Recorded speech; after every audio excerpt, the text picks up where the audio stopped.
श्याम और समस्त निज परिकर महामहिम वृंदावन की रजरानी, इन सब की अहेतुकी कृपा से हमें ये जन्म केवल भगवत प्राप्ति के लिए मिला है।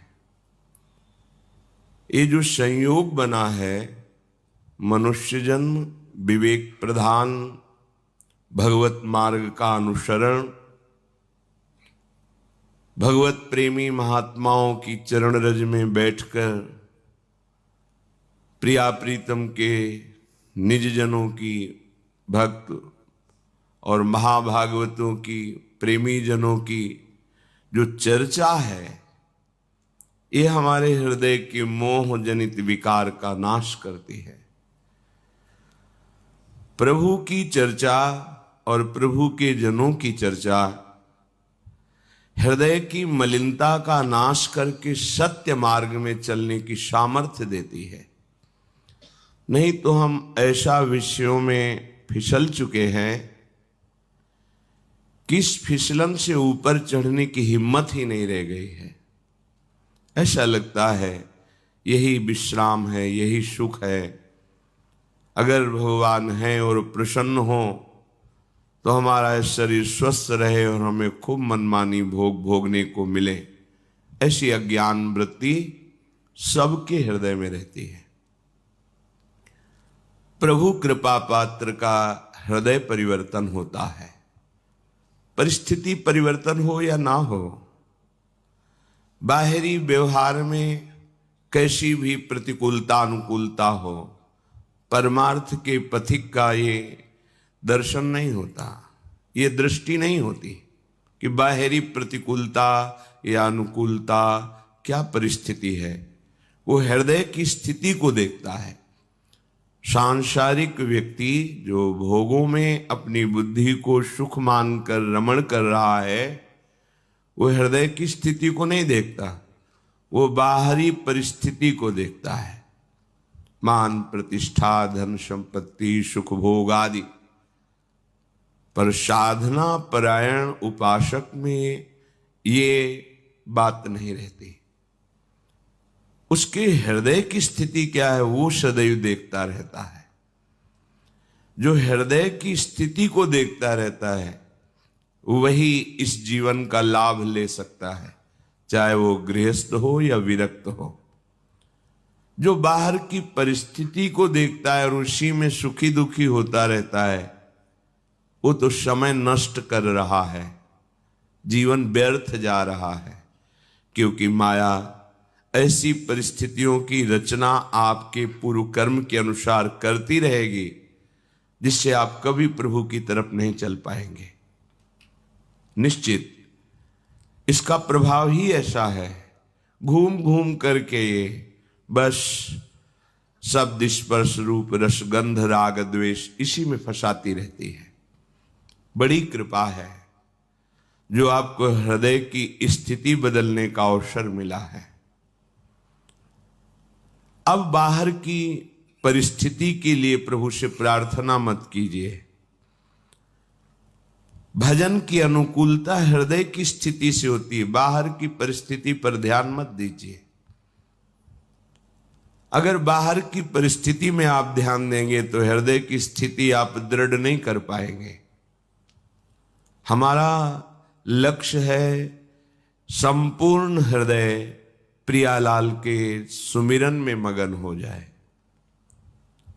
लोभी आदमी जैसे एक एक रुपया कमाता है, बचाता है, सुरक्षित छुपा के रखता है, ऐसे ही हमें एक एक नाम अधिक से अधिक बढ़ाना है। हृदय रूपी गुप्त गुहा में छुपा के रखना है। किसी भी तरह से हमें इस नाम का प्रयोग परिस्थिति सुधारने में नहीं करना है, घाटा हो जाएगा।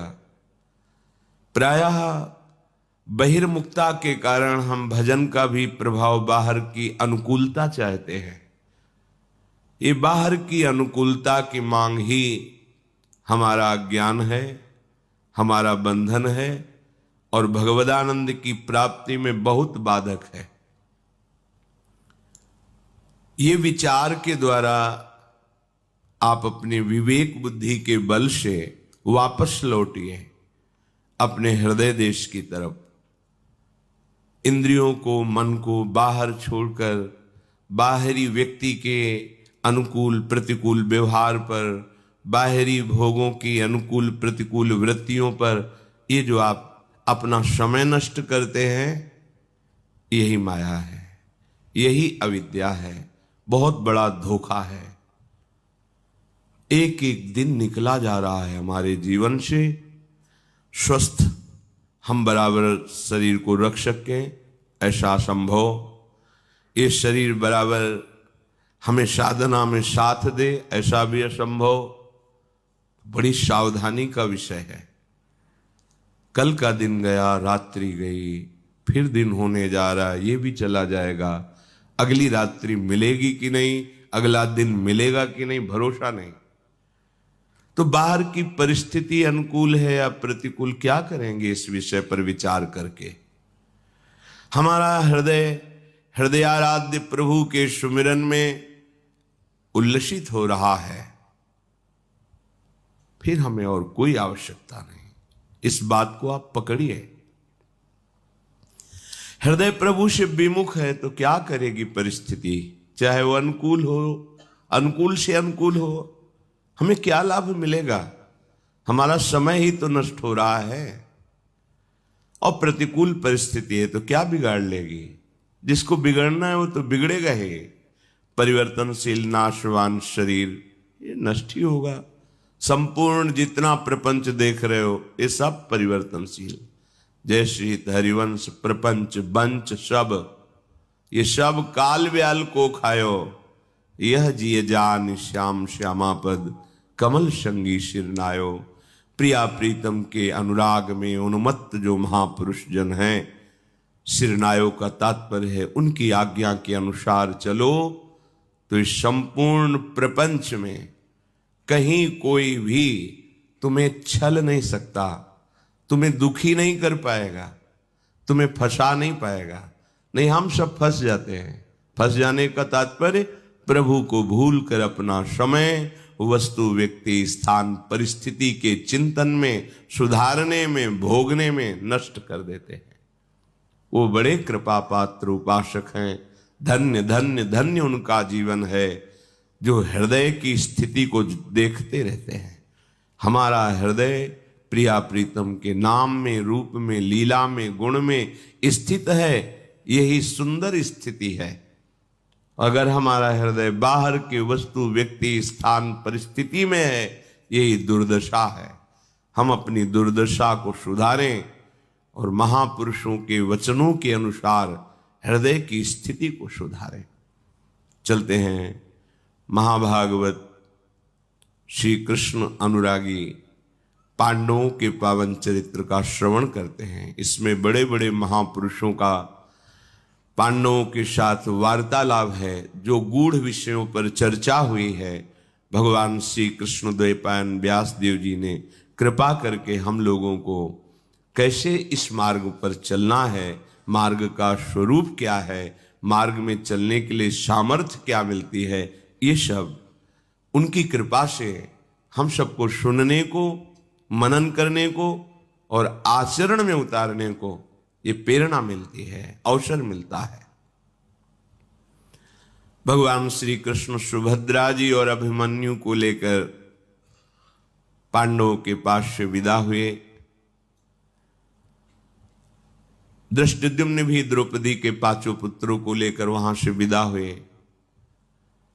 जब ये सब आए हुए आगंतुक जन पधारे, महाराज सत्य प्रतिज्ञ धर्म में चलने वाले युधिष्ठिर जी ने अपने भाइयों से कहा कि अब हम लोगों को 12 वर्ष वन में ही व्यतीत करना है, अतः इस वन में कोई ऐसा स्थान ढूंढो जहां सुंदर जल की व्यवस्था हो और सुव्यवस्थित हम लोग रहकर भगवत चर्चा करते हुए समय व्यतीत करें, जहां फल फूलों की अधिकता हो, देखने में रमणीय हो और संतों का समागम हो, ऐसे स्थान पर 12 वर्ष काटने में हमें कोई कष्ट नहीं मिलेगा। धर्मराज युधिष्ठिर जी के ऐसा कहने पर अर्जुन ने युधिष्ठिर जी को प्रणाम करते हुए कहा, आप हमारे बड़े भ्राता ही नहीं, हमारे गुरु भी हैं। आपने बड़े बड़े ब्रह्म ऋषियों का संवाद सुना है, उनका संग किया है। जो ज्ञान वृद्ध तपोवृद्ध महापुरुषों का संग करते हैं, उनकी बुद्धि परम पवित्र और ठीक निर्णय करती है। इसलिए आपकी दृष्टि अमोघ है। आपने श्री कृष्ण द्वैपायन भगवान व्यासदेव जी का भी संग प्राप्त किया है और महान तपस्वी भक्ति के आचार्य श्री नारद जी का भी संग किया है। आप सदैव अपने मन और इंद्रियों को वश में रखते हैं, इसलिए आप जहां निर्णय करें हम सब वहीं निवास करेंगे। बड़ा ही सुंदर सरोवर खोजा गया और जहां वास निश्चित किया गया उसका नाम द्वैत वन है। बहुत से फल फूलों से भरे हुए वृक्ष, बड़ा रमणीय, और अनेकों ब्रह्म ऋषि महाराज युधिष्ठिर जी के साथ। तब सबने यही निश्चित किया कि बहुत काल तक यही निवास किया जाए। महाराज युधिष्ठिर ने ब्रह्म ऋषियों से अनुमति ली और वही स्थान रहने के लिए तृण पत्ते आदि से कुटिया का निर्माण किया, अलग अलग ऋषियों की। जब वहां सब लोग विराजमान हुए, उस पावन सरोवर में स्नान आदि जलपान आदि करके बैठे ही थे कि जो महान अग्निहोत्री ब्राह्मण जन हैं, ब्रह्म ऋषि जन हैं, बड़े बड़े ब्रह्मचारी वानप्रस्थ सन्यासी, ये हजारों की संख्या में थे। अब कोई प्रसाद पाने की समस्या तो थी नहीं, क्योंकि भगवान सूर्य के द्वारा दी हुई बटलोई से जो पदार्थ चाहे जितना चाहे ले सकते हैं, जब तक द्रौपदी जी ना पाले। युधिष्ठिर ने देखा कि ये महान वन तमाल, ताल, आम, महुआ, नीम, कदम, शाल, अर्जुन, कनेर आदि वृक्षों से भरा हुआ है। ग्रीष्म ऋतु है, फिर भी बड़ी शीतलता है इन लताओं के कारण और बड़ी सौरभ है इनके पुष्पों की। जहां तहां ऊंची शाखाओं पर बैठकर मयूर, चातक, चकोर, बरहिण, कोकिल आदि पक्षी बड़ी मीठी मीठी बातें बोल रहे हैं। महाराज युधिष्ठिर को वहां देखने के लिए बड़े बड़े सिद्ध, चारण, गंधर्व, वनवासी, महर्षि सब आए हुए हैं। उनके दर्शन करते हैं, बैठ करके संभाषण करते हैं। आए हुए समस्त सिद्धों को महाराज युधिष्ठिर अपने भाइयों सहित प्रणाम करके उनका पूजन करते हैं। फिर हाथ जोड़ करके कहा कि आप सब कृपा करके हमें दर्शन देने के लिए पधारे हैं। देखो, हम पराधीन अवस्था को प्राप्त हो गए हैं। भीम, अर्जुन, नकुल, सहदेव, द्रौपदी, सेवकगण, ये जितने भी हमारे पास हैं सब राज सुख भोगने वाले हैं। इनका त्याग करके हमारे साथ वन में हैं। तो आप कृपा करके कुछ ऐसे पावन चरित्र सुनाइए जिससे हमारा मन आह्लादित हो। उन ऋषियों ने कहा कि हम त्रिकालदर्शी महात्मा हैं, तीनों कालों को देखते हैं। हम देख रहे हैं कि तुम्हारा सौभाग्य उदय हो रहा है। एक बहुत बड़े अमित तेजस्वी महात्मा पधारने वाले हैं तुम्हें दर्शन देने के लिए, जिनका नाम मार्कंडेय जी है। युधिष्ठिर जी ने हाथ जोड़ के पूछा कि जो कृपा करके हमें दर्शन देने आने वाले हैं, वो मार्कंडेय जी का परिचय क्या है? उन ब्रह्म ऋषियों की सभा में ये वर्णन हुआ कि मार्कंडेय जी मृकंड ऋषि जी के पुत्र हैं। बाल्यावस्था से ही इनके पिता ने इनको अखंड ब्रह्मचर्य और निरंतर मंत्राकार वृत्ति करते हुए तप की शिक्षा दी। कुमार अवस्था की शिक्षा बहुत प्रभावशाली होती है। संसारी पुरुष बालकों को भागवतिक शिक्षा न दे करके मात पिता बालक ही बुलावें, उदर भरे सोई जतन सिखावें, शिष्णोदर परायण कर देते हैं। लेकिन वो बड़े भाग्यशाली हैं जो अपने पुत्रों को कुमार अवस्था से ही सदाचार पालन सिखाते हैं, जितेंद्रियता का पाठ पढ़ाते हैं, दूसरे के हित करने की भावना भरते हैं। कुमार अवस्था का उपदेश बहुत रंग लाता है। इसलिए प्रहलाद जी ने कहा कुमार अवस्था से ही भक्ति का आचरण करना चाहिए। पर प्रायः शिक्षा यह होती है, अगर कोई भजन में चलने लगे तो क्या अभी तुम्हारी अवस्था है क्या भजन करने की? तो क्या भजन करने की कोई अवस्था भी होती है क्या? जो कह रहा है कि तुम्हारी अवस्था है क्या भजन करने की, तो उससे पूछो तुम्हारी अवस्था है क्या, तुम भजन करते हो? नहीं, क्योंकि भजन का संस्कार डाला ही नहीं गया, सदाचार का संस्कार डाला ही नहीं गया। सबसे पहला गुरु मां है, फिर पिता है। इन्हीं दोनों गुरुओं से नवजात शिशु के हृदय में दिव्य संस्कार या भ्रष्ट संस्कार पड़ते हैं। जैसा हम वातावरण अपने बच्चों के साथ प्रस्तुत करते हैं वैसे उनके संस्कार हो जाते हैं।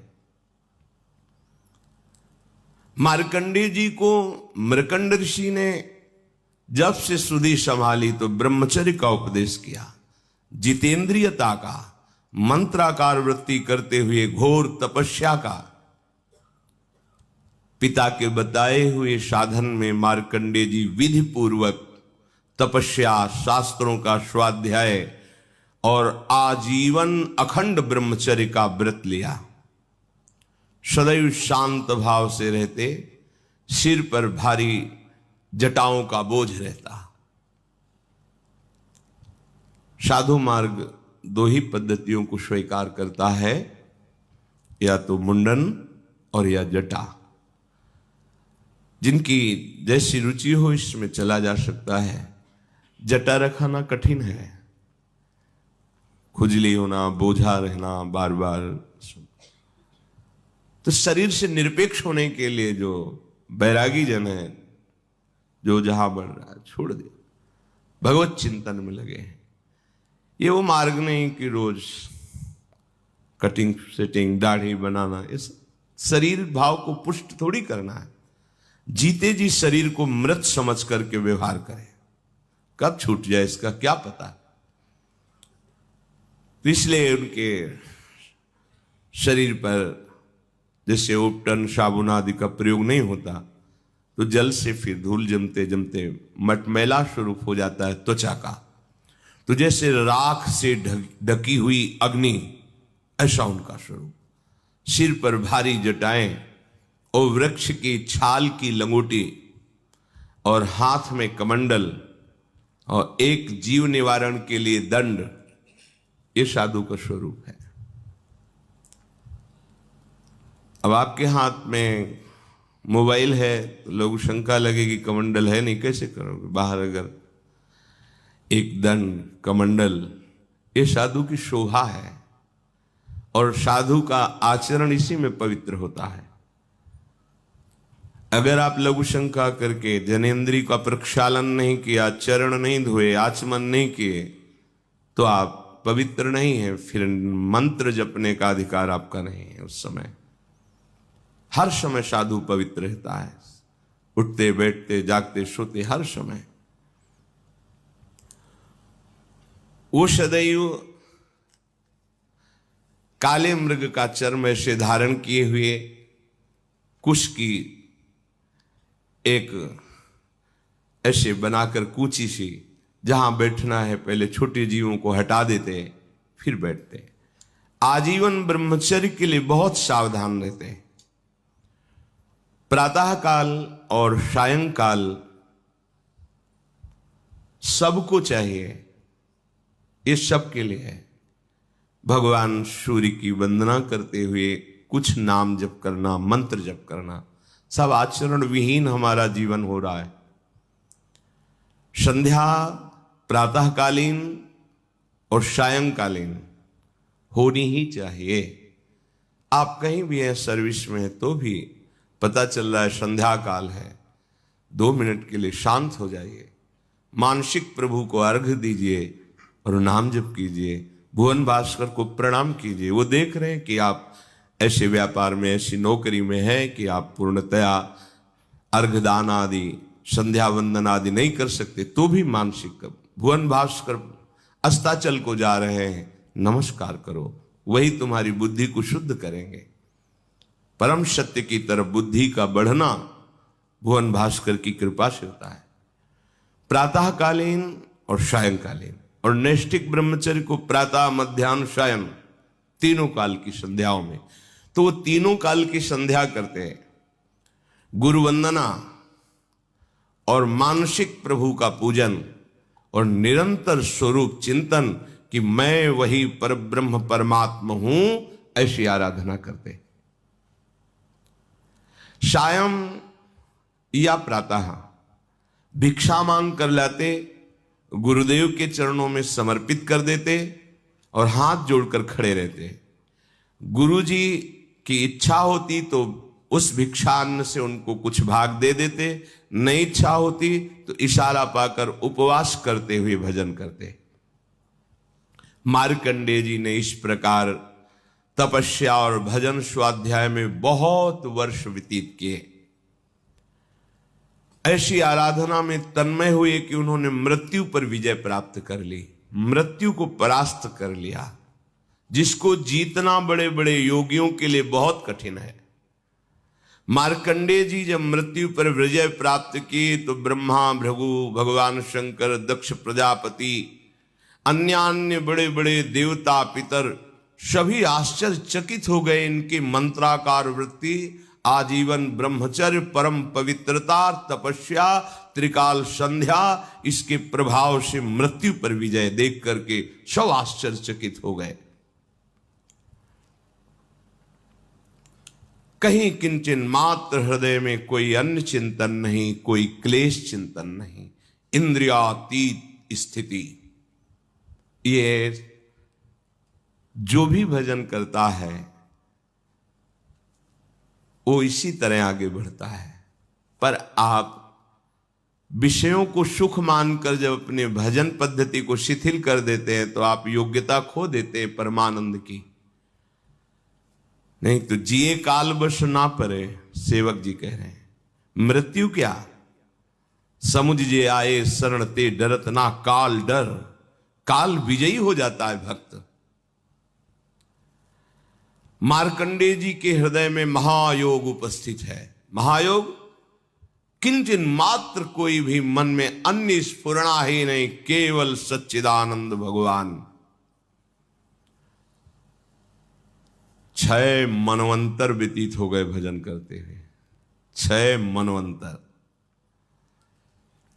7वां मनवंतर लगा तब देवराज इंद्र घबरा गए और उन्होंने सभा बुलाई और कहा किसी भी तरह मार्कंडेय ऋषि को चंचल करो, इनकी साधना भ्रष्ट करो। डर रहता है अपनी कुर्सी का, इंद्र पद का, कि कहीं ये चला ना जाए। और उनको ये पता नहीं कि महानुभाव ऐसी स्थिति में होते कि ब्रह्मा का पद भी इनके लिए कोई महत्व तो नहीं रखता, फिर देवराजेंद्र पद का क्या। पर पद के भोक्ता जनों को ये भय लगता है कि कहीं ये तपस्या करके मेरे पद को न छीन ले। तपस्या में विघ्न डालने के लिए सभा बैठा ली और सभा में निश्चय किया गया कि त्रिलोक विजयी कामदेव, अप्सरा, मलय, बसंत, ये सब जाएं और मार्कंडेय जी की एकाग्रता में विघ्न डालें, उनके अंदर काम प्रकट करें। साथ में लोभ और अहंकार को भी भेजा, तुम भी अपना प्रभाव दिखाओ, क्योंकि बिना अहम के भोक्ता भाव नहीं आता और बिना भोग सुख के लोभ के वृत्ति चंचल नहीं होती, इसलिए लोभ और अहंकार को भी आदेश किया। ये सब मूर्तिमान होकर वहां रहते थे। उनकी आज्ञा के अनुसार जहां मार्कंडेय जी भजन कर रहे थे, गए हिमालय के उत्तर की ओर है, पुष्पभद्रा नामक नदी के तट पर। वहां एक चित्रा नाम की विशाल शिला है, उसी में मार्कंडेय जी वास करते थे। बड़ा ही सुंदर मनोहर वृक्षों से युक्त, वृक्षों के झुरमुट में स्थान स्थान पर पुण्यात्मा अन्य ऋषिगण भी निवास करते थे। मृदु पवित्र निर्मल जलाशयों से भरा हुआ, कहीं मतवाले भौरे गुंजार कर रहे हैं, कहीं कोकिला पंचम स्वर में कूक रही है, कहीं मतवाले मोर पंख फैलाकर नृत्य कर रहे हैं, कहीं मतवाले पक्षियों का झुंड कलरव कर रहा है। ऐसे परम पवित्र शांत मार्कंडेय मुनि के आश्रम में इंद्र के द्वारा भेजे हुए पहले वायुदेव ने अपना प्रभाव दिखाया। पुष्पों का सौरभ लेकर मंद मंद वायु, सुगंधित वायु उन्माद प्रकट करने वाली आश्रम में चली। शीतल झरनों की नन्ही नन्ही फुइयां और पुष्पों का सुंदर पराग और सौरभ लेकर पहले वायु ने अपना प्रभाव दिखाया। वो वायु कामदेव को उत्तेजित करने वाली थी। अब कामदेव के सखा बसंत ने अपना प्रभाव प्रारंभ किया।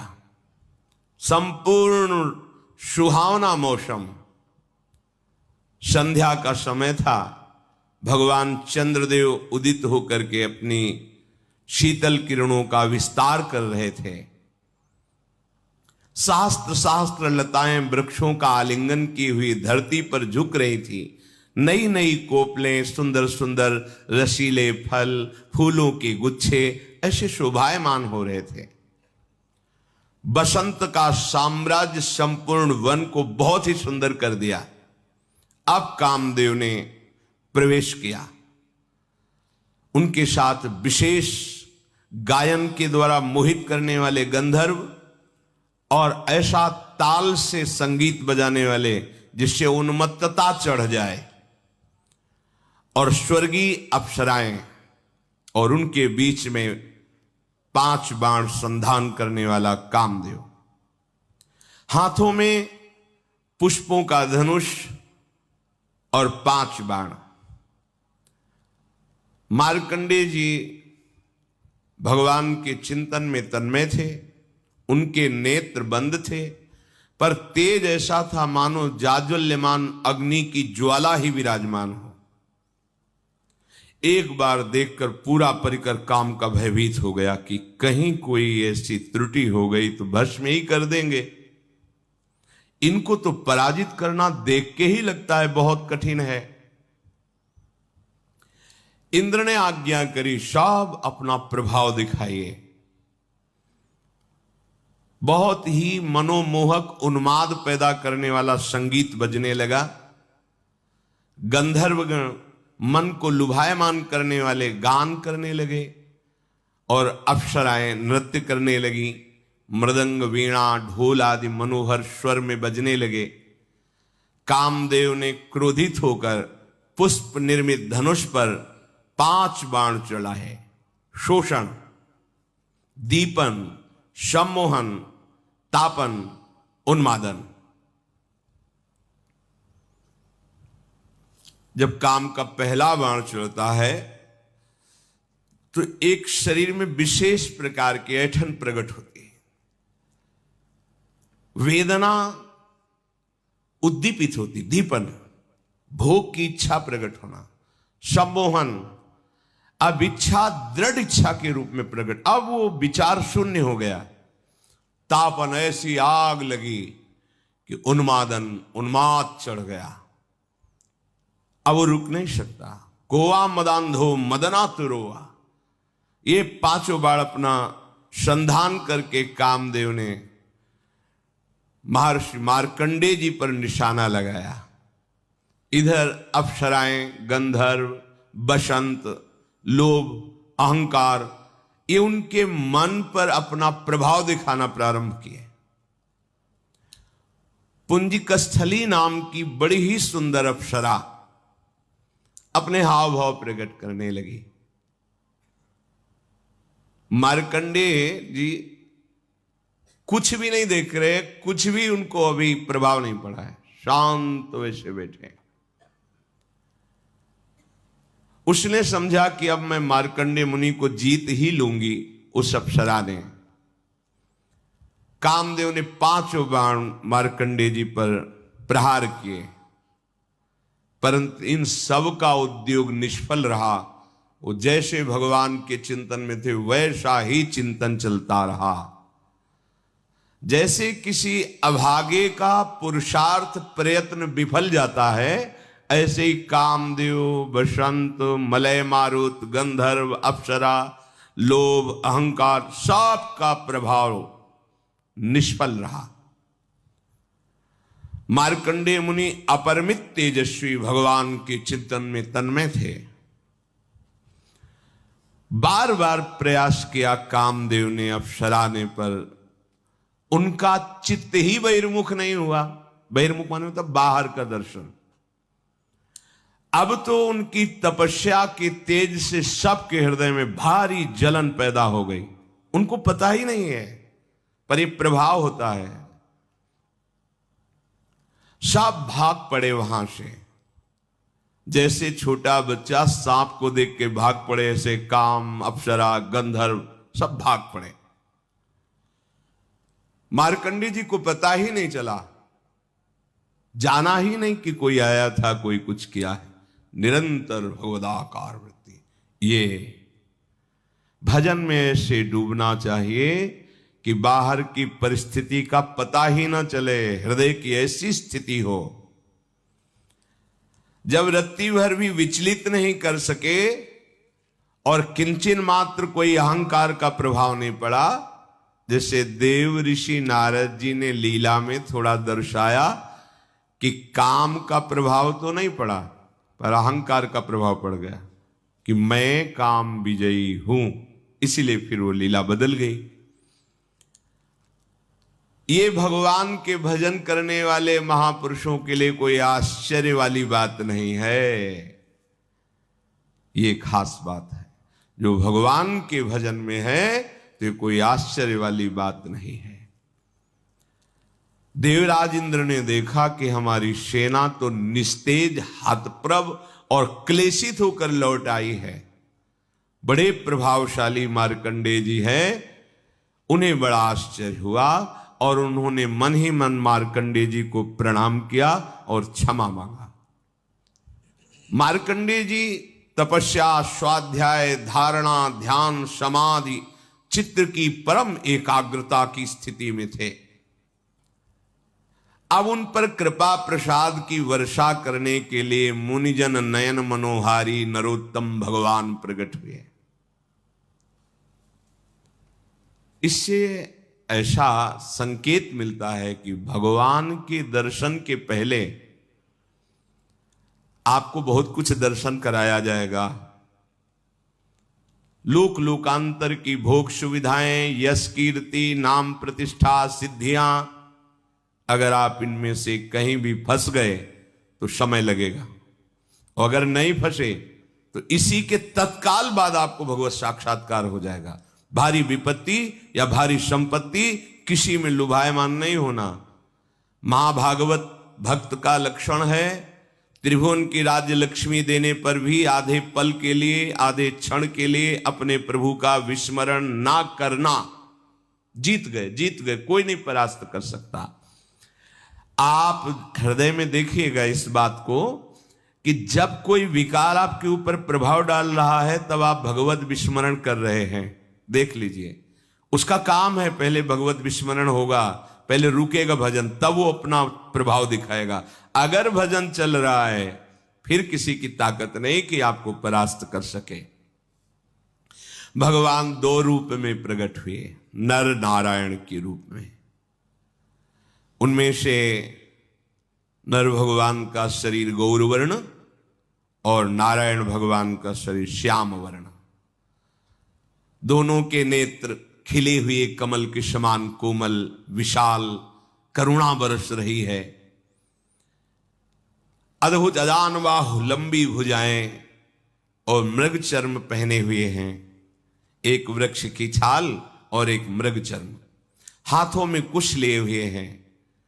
सुंदर यज्ञोपवीत धारण किए, कमंडल, बांस का सीधा दंड धारण किए हुए, कमल गट्टे की माला और जीवों को हटाने के लिए एक वस्त्र की कूंची लिए हुए हैं। ब्रह्मा इंद्र आदि के भी परम पूज्य भगवान नर नारायण ऐसे परम मनोहर रूप से प्रकट हुए कि मानो अनंत बिजलियां एक साथ प्रकाशित हो गई हो। अद्भुत कांति। मूर्तिमान तप का स्वरूप मार्कंडे जी और शोभा का स्वरूप भगवान। मार्कंडे मुनि ने देखा कि तो भगवान पधारे हैं। व्याकुलता हुई, आसन से उठ खड़े हुए और दंड की भांति भगवान के चरणों में लौट गए। जिनके लिए इतना समय भजन करते, चिंतन करते हुआ वो प्रभु पधारे, कैसा आनंद होता होगा ये तो केवल वही जानता है जिसके हृदय में उस आनंद का उमगन, उस आनंद का अनुभव हुआ। चिदानंद संदोह आनंद का अनुभव। बार बार प्रभु के चरणों को सहला रहे हैं, उनके चरणों में माथा रख के लौट रहे हैं। भगवान नर नारायण ने अपने कर कमल से उन्हें उठाया। अद्भुत परमानंद, रोम रोम उनका आनंद में डूब रहा है। अब ना इंद्रियों में ना अंतःकरण में ऐसी शक्ति रह गई कि वो कुछ बोल पावे। शरीर रोमांचित, नेत्रों से अश्रुधारा, अब आंख खोल के देख भी नहीं सकते ऐसे अश्रुधारा। बहुत सावधान होकर अपने को संभाला, हाथ जोड़कर खड़े हुए। प्रभु की रूप माधुरी देखते हैं, फिर इतना रस में निमग्न हो जाते हैं कि ग्रीवा झुक जाती है, आंख बंद हो जाती है। ऐसा लगता है कि प्रभु को पी जाएंगे नेत्रों से, इतना प्यार। बार बार हृदय प्रभु के प्रेम रस में कभी बाहर वृत्ति आती है तो कभी डूब जाती, कभी बाहर दर्शन करते, कभी अंदर दर्शन में डूबे हैं। बस वाणी गदगद है। बहुत साहस करके नमो नमः इति शानो भभाषे गदगदाक्षरहा, नमो नमः नमो नमः ऐसा कह के बार बार साष्टांग प्रभु के चरणों में हो रहे हैं।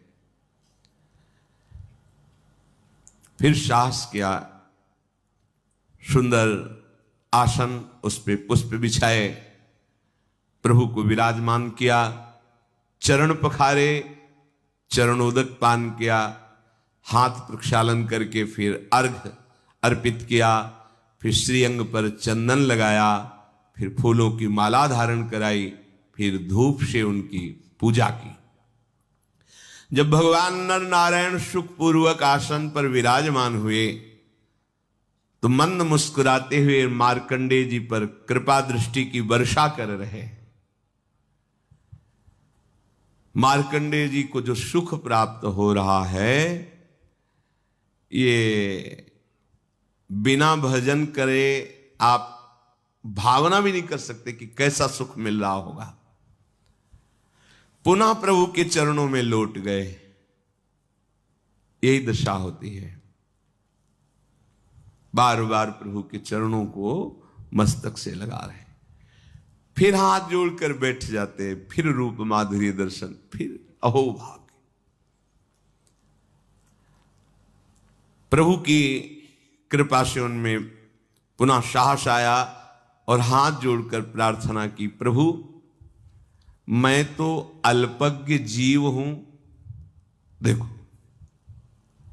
कैसी भक्ति की वाणी होती है।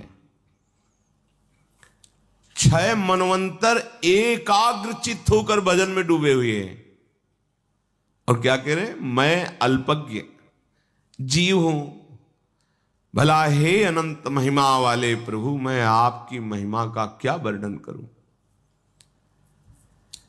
ब्रह्मा जी, भगवान शंकर और अन्य जितनी शक्तियां हैं, उनमें जो शक्ति का संचार होता है, जीवन का संचार होता है, वो आपसे ही होता है।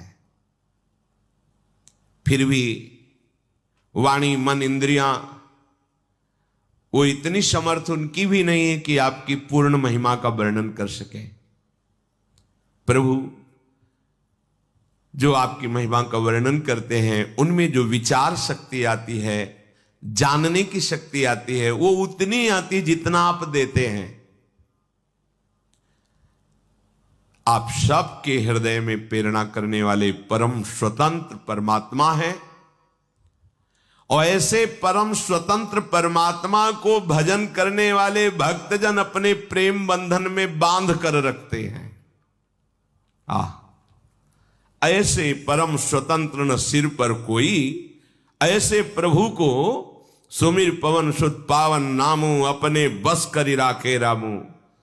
भक्तजन भगवान के नाम के प्रभाव से प्रकट हुए प्रेम पास से बांध लेते हैं।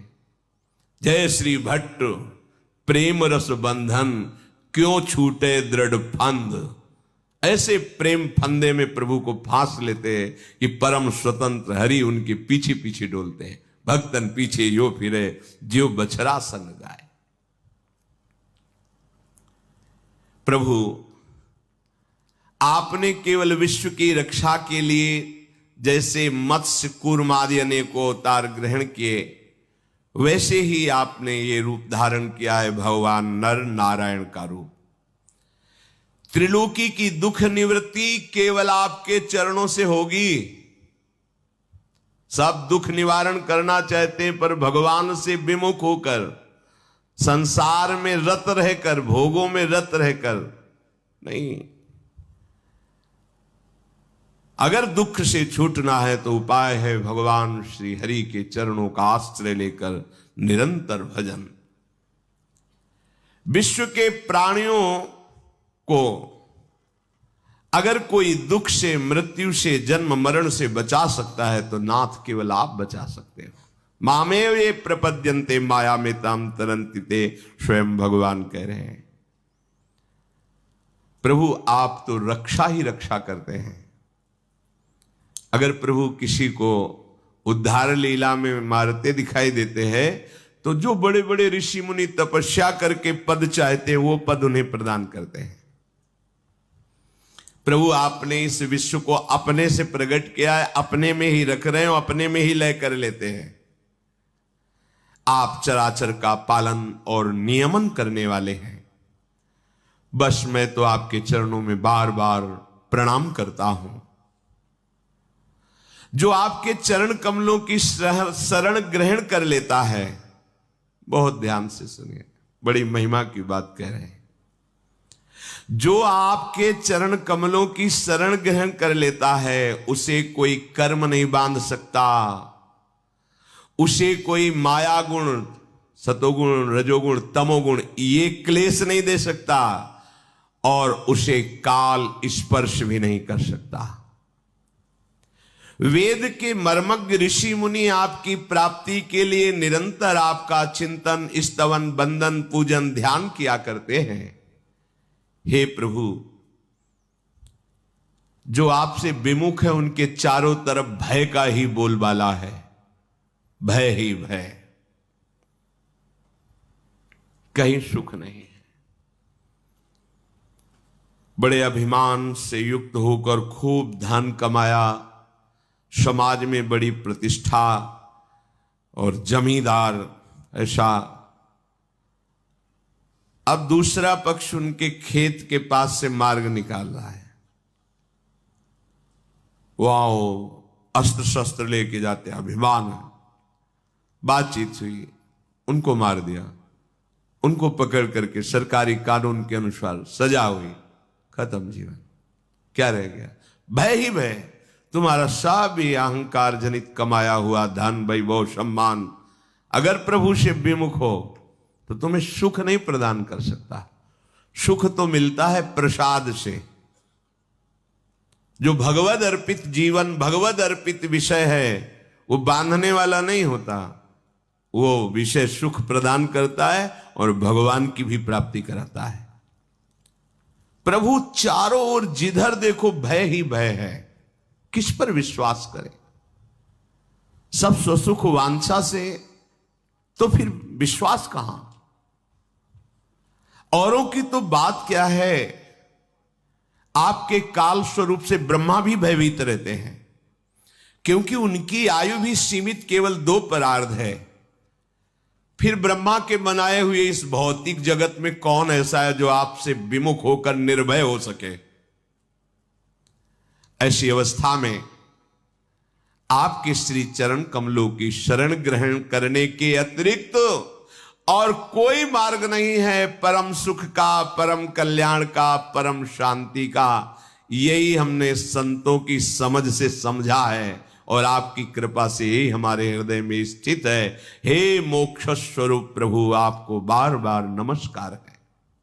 भगवान, आप ही समस्त जीवों के परम गुरु के रूप में हैं।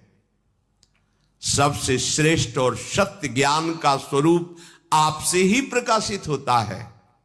इसलिए आत्मस्वरूप को ढक देने वाले, देह गेह आदि में फंसा लेने वाले, असत्य नाशवान प्रतीति मात्र भोगों का त्याग आप गुरु स्वरूप की शरण ग्रहण कर आपके उपदेश से होता है। इसलिए हे प्रभु, मैं आपके चरण कमलों की शरण ग्रहण करता हूं। कोई भी प्राणी कैसा भी हो, यदि आपकी शरण ग्रहण कर लेता है तो हे प्रभु, आप उसके सारे मनोवांछित अभीष्ट पदार्थ भी प्रदान कर देते हैं। परम पद तो मिलता ही है, उसकी चाह किए हुए पदार्थ जो इच्छा करी हो मन माही, हरि प्रसाद कछ दुर्लभ नाही। जीवों के परम सुहृद प्रभु, यद्यपि ये सतोगुण, रजोगुण, तमोगुण इतने बलवान हैं कि सबके हृदय को अधीन रखते हैं। इन्हीं के द्वारा जगत की उत्पत्ति, स्थिति और प्रलय मायामयी लीलाएं होती हैं। फिर भी जो सतोगुण बढ़ाकर रजोगुण, तमोगुण को अपने हृदय से हटाकर और निरंतर भजन के प्रभाव से सतोगुण को भी शांत कर देता है, वही आपको प्राप्त होता है। रजोगुणी, तमोगुणी स्वभाव वालों को कभी शांति नहीं मिलती। उन्हें दुख, मोह, भय और संकट ये घेरे रहते हैं, रजोगुण, तमोगुण वाले। इसलिए बुद्धिमान पुरुष को चाहिए कि आपके भक्तों के संग से आपकी परम प्रिय ये जो नारायण मूर्ति, हरि मूर्ति है, इसकी उपासना करें। उपासना सिद्धांत के अनुसार करें, मनमानी नहीं। वो आपके श्री विग्रह को परम प्रीतम मान करके उपासना करें तो आपके परम धाम की उनको प्राप्ति हो जाती है। और परम धाम की विलक्षणता है कि वहां कोई भय नहीं, वहां कोई सांसारिक सुख भोग नहीं, सदा ही आनंद परिपूर्ण है। प्रभु रजोगुण और तमोगुण को जो ना स्वीकार करके सतोगुण के द्वारा आपका सेवन करते, फिर आपके भजन के प्रभाव से सतोगुण को भी शांत करके गुणातीत हो जाते हैं, वही आपको प्राप्त होते हैं। आप अंतर्यामी हैं, अर्थात सबके हृदय की जानते हैं। आप सर्वव्यापक हैं, अर्थात सब जगह आप हैं। आप सर्वस्वरूप हैं। हे जगत गुरु, हे परमाराध्य, हे शुद्ध स्वरूप, लौकिक और वैदिक ये सब आपके अधीन है। आप ही वेद मार्ग के प्रवर्तक हैं। मैं आपके स्वरूप को प्रणाम करता हूं, नमस्कार करता हूं। यद्यपि प्रत्येक जीव की इंद्रियां और उनके विषयों में और प्राणों में आप ही विराजमान हैं, विषय की जो प्रियता है, आकर्षण, वो कृष्ण का है। पर हम कृष्ण को कृष्ण रूप में ना देखकर जब विषय रूप में देखते हैं तो उसका फल बंधन रूप आता है, नरक आ जाता है, दुर्गति आती है। आपकी माया से जीव की बुद्धि इतनी मोहित हो गई है, इतना मंद हो गई है कि आप सामने होते हैं पर वो आपको नहीं देख पाता है। सच्ची वही वो मत्ता परतरम नान्यत किंचिदस्ति धनंजय, वो निष्फल झूठी इंद्रियों के भोग के जाल में फंसकर वो आपके ऐसे परम सुख से वंचित हो जाता है। हे सारे जगत को ज्ञान प्रदान करने वाले गुरुदेव, मैं आपकी शरण में हूं। पहले अज्ञानी होने पर जब आपकी कृपा से ज्ञान का भंडार प्राप्त हुआ, तब योग्यता ये आपके दर्शन करने की।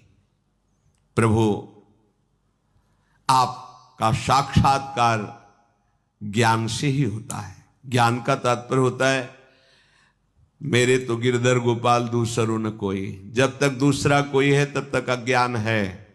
ज्ञान का यही स्वरूप है, सर्वान वस्तुतया निरीक्ष परम स्वाराध्य बुद्धिर्मम, मेरे आराध्य देव।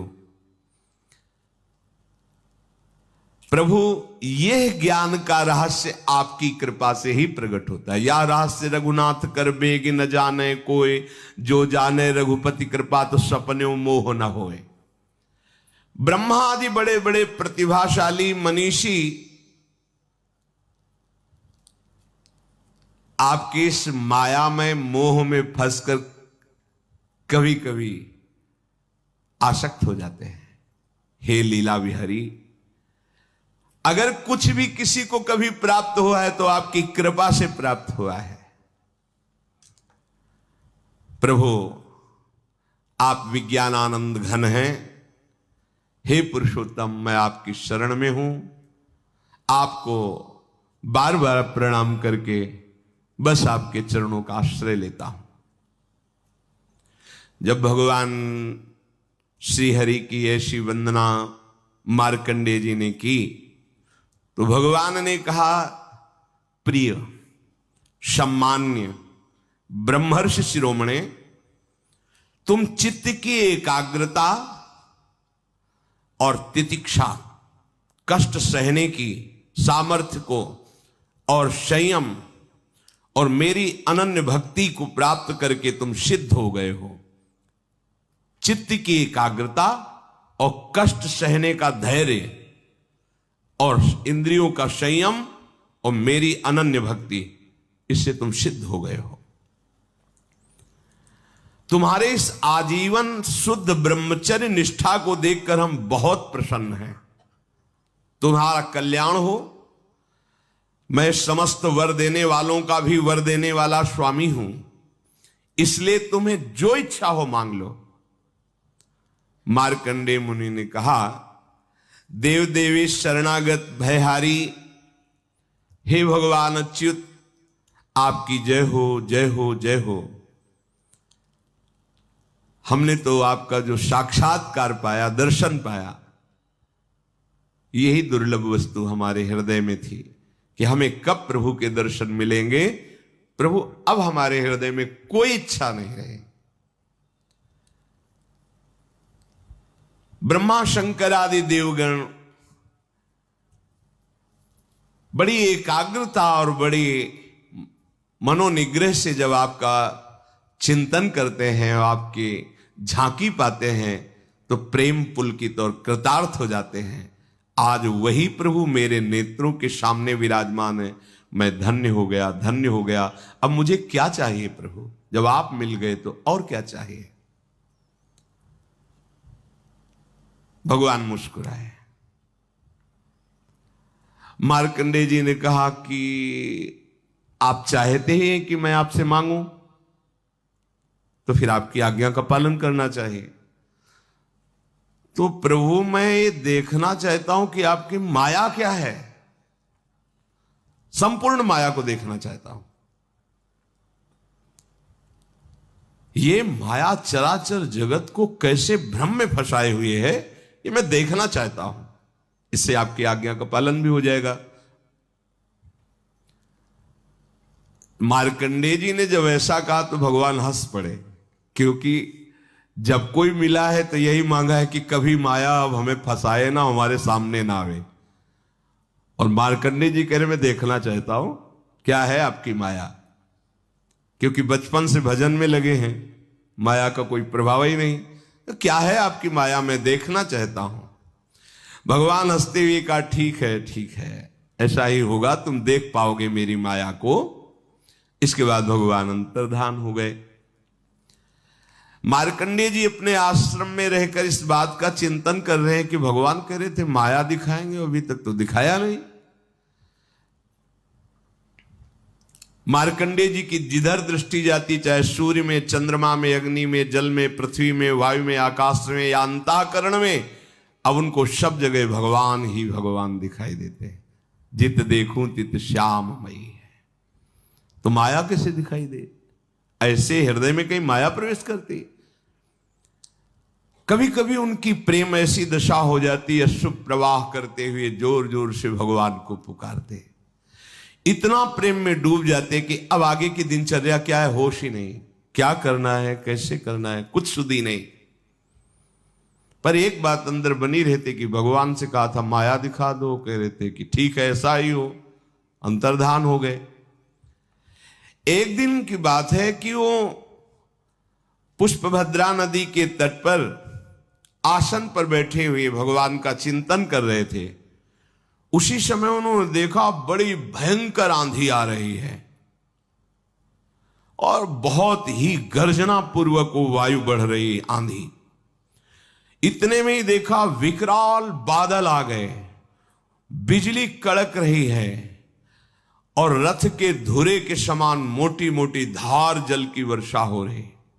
फिर मार्कंडेय जी ने देखा चारों समुद्र उफान में हो गए, पृथ्वी को निगलते हुए बढ़ते चले आ रहे हैं। आंधी के वेग से समुद्र में बड़ी बड़ी तरंगे, बड़े भयंकर भंवर और ऐसी जल की भयंकर ध्वनि की कान फाड़े डाल रही, और विशाल विशाल बड़े बड़े मगरमच्छ मुंह खोले उस जल पे ऐसे।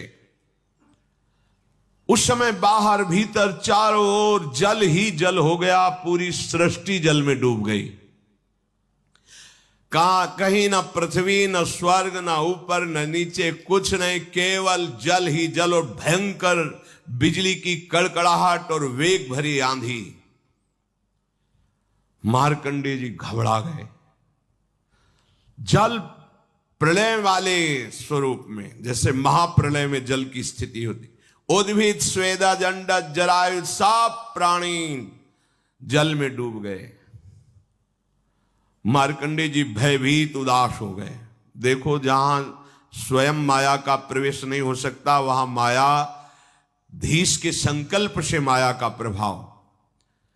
अब प्रलय समुद्र की भयंकर लहरें आंधी के वेग से जलराशि से बहुत ऊंचे तक उछल रही हैं। प्रलय कालीन बादल बरसते ही जा रहे हैं।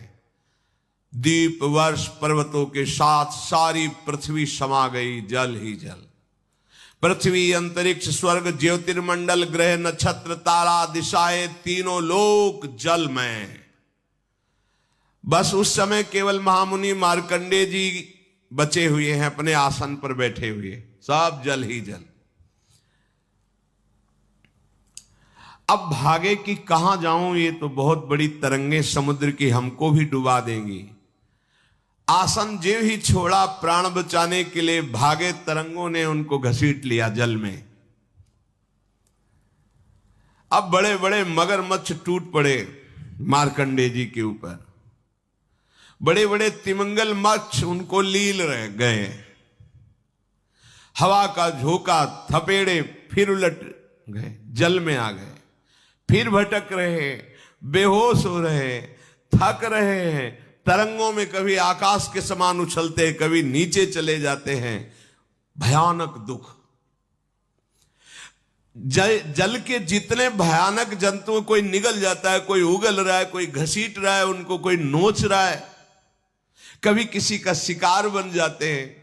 बहुत शोकग्रस्त, मोहग्रस्त, दुख ही दुख, अपार दुख, कहीं इतनी शांति नहीं, कोई विचार नहीं, बस हाहाकार मचा हुआ है। कभी देखा मैं मर गया, कभी देखा फिर पैदा हो गया, कभी देखा भयंकर रोग। मार्कंडेय मुनि अब भगवान की भी याद नहीं कर पा रहे, इतनी थपेड़े, इतना भयंकर दुख। यही है, भटकते भटकते जलराशि में सैकड़ों, हजारों नहीं, लाखों करोड़ों वर्ष व्यतीत हो गए। मार्कंडेय मुनि प्रलय के जल में सैकड़ों, हजारों, करोड़ों वर्ष व्याकुल हुए, ऐसा व्याकुल हुए अब क्या होगा। तो देखा उस जलराशि में एक टीला है छोटा सा, और उसमें एक बरगद का पेड़ है, और उसके हरे हरे पत्ते और लाल लाल फल शोभायमान है। बरगद के पेड़ में ईशान कोण पर एक डाल है, उसमें एक पत्तों का सुंदर दोना है, और उस दोने पर एक नन्हा सा शिशु लेटा हुआ है। उसके शरीर से ऐसी उज्जवल छटा छिटक रही है जिससे आसपास का अंधकार दूर हो रहा है। उस शिशु के मरकत मणि के समान श्यामला शरीर, बड़ा सुंदर मुखारविंद, सौंदर्य फूट पड़ रहा है।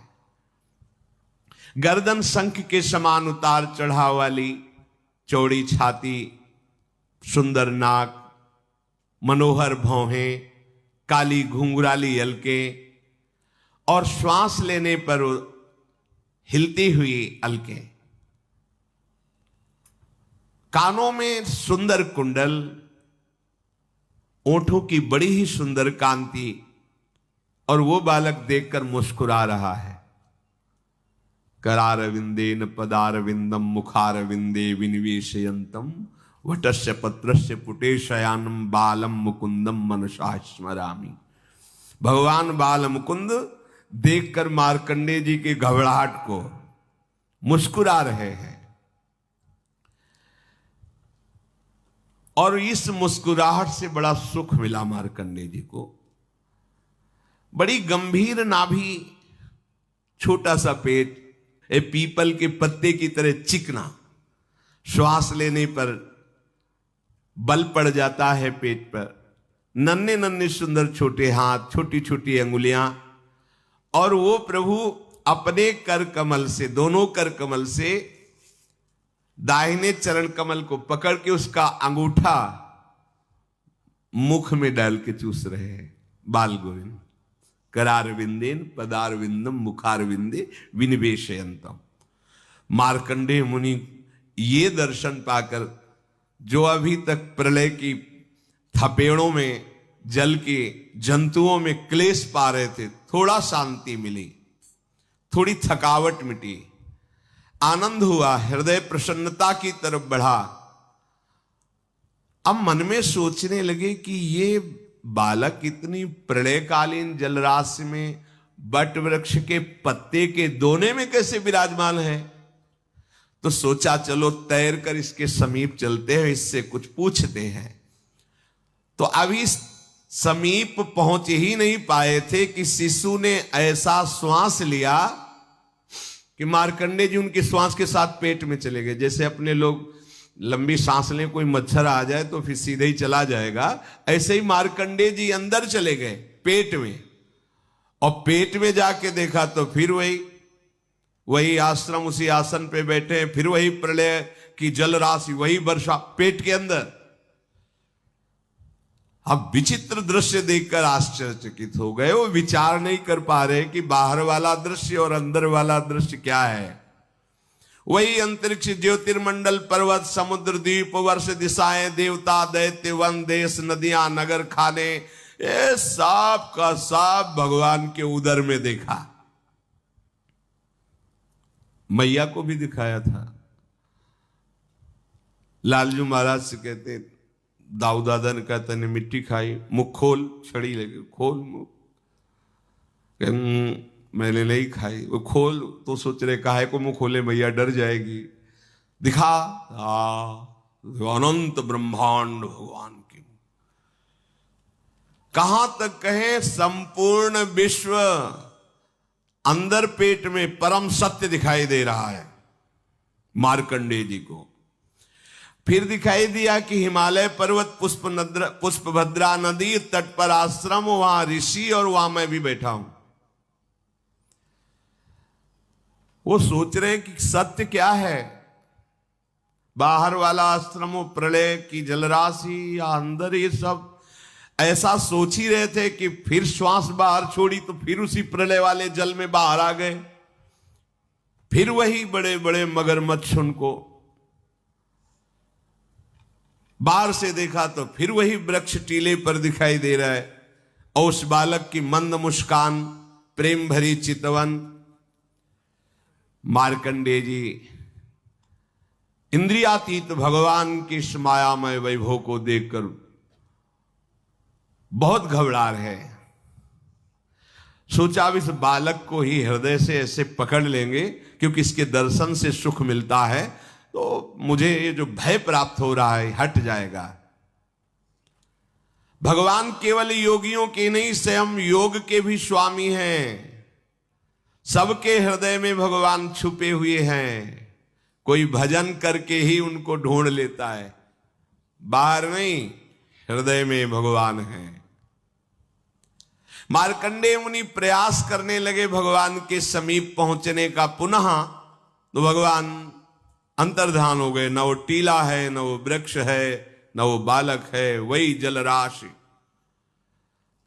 जैसे अभागे पुरुष का प्रयास असफल हो जाता है, ऐसे मार्कंडेय जी का ये प्रयास कि भगवान का आलिंगन कर लूं, हृदय से लगा लूं, निष्फल हो गया। तत्काल इतनी घबराहट पैदा हुई, पुकारा, हे हरि मेरी रक्षा करो, मुझे बचाओ। आंख खोला तो देखा एक बूंद पानी नहीं, आश्रम में कुछ आसन पे बैठे हैं, कुछ नहीं।